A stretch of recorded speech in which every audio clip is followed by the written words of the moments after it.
Nia sanani etunko imna ika entreprise créée. Nia san sabaye etunko imna ni projet lancé. Nia wati janye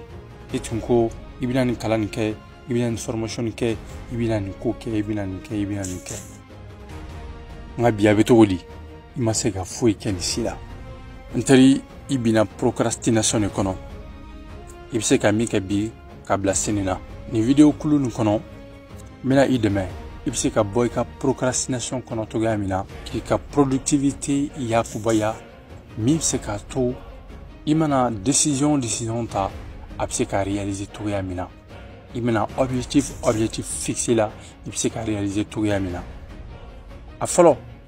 fika nyini ka don tigi e ka procrastination juye jumayi mone be ka ebla ibse ka femi ka bi ka bla sinina.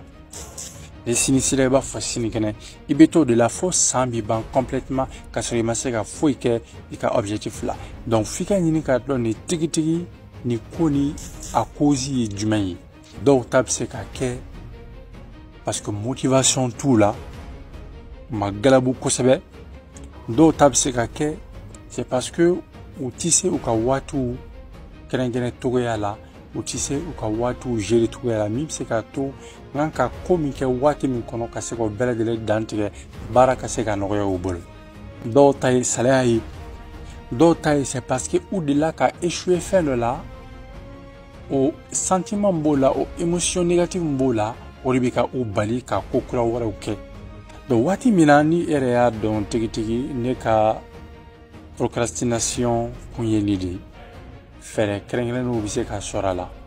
de wala sa ika se ka ika procrastination kundo figa wati de nyina kama ka sigi ka mirike ika procrastination ka yingelke iyere la ka se ka jabi jonjon soro donc odi ka bara folo fre ka nga mike mim se ka ideme ka boni procrastination kono fika wuli ki sigi